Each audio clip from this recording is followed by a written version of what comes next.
2 గురించి నాగశ్విన్ గారు అయితే చెప్పారు. పార్ట్ 1 మాత్రం స్టోరీ బిల్డ్ చేయడానికి అందరి క్యారెక్టర్లు తెలియటం కోసం ప్రభాస్ అన్న లెంత్ కొంచెం తక్కువ అనిపించి కానీ కల్కి 2 అలా కాదు. మొత్తం ప్రభాస్ అన్న అలాగే అశ్వత్థామ మధ్య ఉండిద్ది. స్టోరీ చాలా బాగుండిద్ది. పార్ట్ 1 చాలా చిన్నదనే చెప్పుకోవచ్చు పార్ట్ 2తో పోలిస్తే. దీనికోసం నేను చాలా స్క్రిప్ట్ వర్క్ అయి చేస్తున్నాను.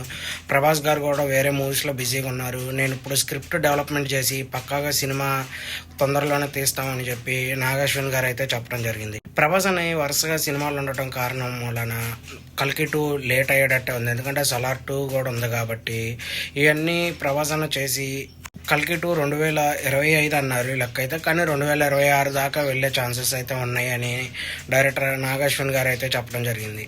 అయితే కల్కి 2 మాత్రం చాలా అంటే చాలా బాగుండిద్ది అని చెప్పి అందరికీ వచ్చిన ప్రతి ఒక్క ఆడియన్ హ్యాపీగా ఫీల్ అవుతారు అని డైరెక్టర్ గారు చెప్పడం జరిగింది.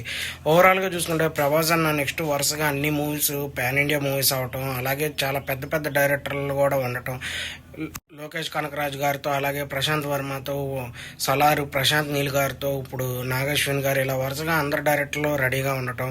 ఈ మధ్యలో రాజాసాబ్ అనే మూవీ కూడా ఉంది, అది కూడా రిలీజ్ చేయాలి. మ్యాక్సిమం 2025 అన్నారు. అది మరి ఈ ఇయర్లో రిలీజ్ అవుతుందా లేదా అని చూడాలి. కానీ ఖచ్చితంగా ప్రభాస్ అన్నది ఈ ఇయర్లో ఒక మూవీ మాత్రం రిలీజ్ అయ్యిద్ది అని ఫ్యాన్స్ అందరూ ఎదురు చూస్తూ ఉన్నారు. ఎందుకంటే లాస్ట్ ఇయర్ మనం చూసుకుంటే సలార్ వచ్చింది, అలాగే కల్కి వచ్చింది, రెండు మంచి హిట్లు అయినాయి. అలాగే ఇప్పుడు వచ్చే సినిమా కూడా బాగా హిట్ అయ్యిద్దని ఫ్యాన్స్ అందరూ ఎదురు చూస్తూ ఉన్నారు. కల్కి 2 మాత్రం లేట్ అయ్యే ఛాన్సెస్ ఉన్నాయి. ఎందుకంటే స్టోరీ ఇంకా స్ట్రాంగ్గా చేస్తున్నాను అని చెప్పి నాగశ్విన్ గారు చెప్పడమే కారణం.